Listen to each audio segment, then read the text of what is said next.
പാചകവാതക ക്ഷാമത്തിൽ വലഞ്ഞ ജനം. ഗ്യാസിന്റെ ലഭ്യതക്കുറവ് ഹോട്ടൽ വ്യവസായ മേഖലയെ പ്രതിസന്ധിയിലാക്കി. വാണിജ്യ ആവശ്യങ്ങൾക്ക് ഗ്യാസ് നൽകേണ്ടതില്ലെന്ന തീരുമാനം വലിയ പ്രതിസന്ധി സൃഷ്ടിക്കുമെന്ന് ഹോട്ടൽ വ്യവസായികൾ പറയുന്നു.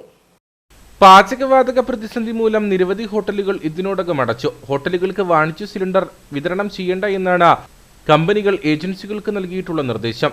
ഹോട്ടൽ മേഖലയിൽ ജോലി ചെയ്യുന്ന ആയിരക്കണക്കിന് തൊഴിലാളികളെയും പച്ചക്കറി, ഇറച്ചി, പലവ്യഞ്ജനം തുടങ്ങിയ വ്യാപാര മേഖലയെയും ഈ പ്രതിസന്ധി ബാധിച്ചു. ഹോട്ടലിലെ ഭക്ഷണത്തെ ആശ്രയിച്ച് മുന്നോട്ട് പോകുന്ന ലക്ഷക്കണക്കിന് ജനങ്ങൾ ഇതോടെ ദുരിതത്തിലായി. ഗ്യാസ് വലിയ വിലയിൽ കരിഞ്ചന്തയിൽ വിൽക്കാനിടയാകുന്ന ഒരു സാഹചര്യം ഇതുപോലെ ഉണ്ടാക്കും. ഗാർഹിക ആവശ്യത്തിനായിട്ട് ഗവൺമെൻറ് കരുതിയിരിക്കുന്ന ഗ്യാസുകൾ ചില ആൾക്കാരെങ്കിലും വലിയ വിലയ്ക്ക് മറിച്ച് വയ്ക്കുന്ന ഒരു സാഹചര്യം ഇന്ന് നിലവിലുണ്ട്.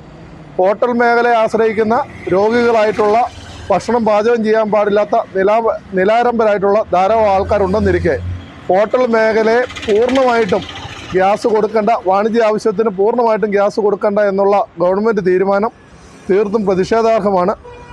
ഹോട്ടൽ മേഖലയും കൂടെ സംരക്ഷിച്ചുകൊണ്ട് ഗാർഹിക ആവശ്യത്തിന് ഗ്യാസ് കൊടുക്കുന്നതോടൊപ്പം തന്നെ ഹോട്ടൽ വ്യവസായത്തെയും കൂടെ സംരക്ഷിച്ച് ഹോട്ടൽ വ്യവസായത്തിനും ഗ്യാസ് കൊടുത്തുകൊണ്ട് ഈ പ്രതിസന്ധി പരിഹരിക്കുകയും ഹോട്ടൽ മേഖലകളിൽ ഉപജീവനം നടത്തുന്ന ആയിരക്കണക്കിന് തൊഴിലാളികളെ സംരക്ഷിക്കുകയും ഹോട്ടൽ മേഖല വഴി ഉപജീവനം നടത്തുന്ന ആയിരക്കണക്കിന്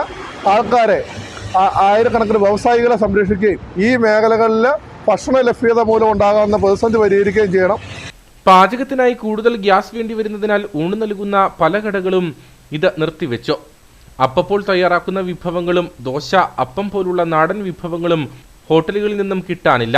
ഗ്യാസിന്റെ ലഭ്യത കുറഞ്ഞതോടെ കട്ടപ്പനയിലെ അടക്കം പല തട്ടുകടകളും പ്രവർത്തനം നിർത്തിവച്ചിരിക്കുകയാണ്.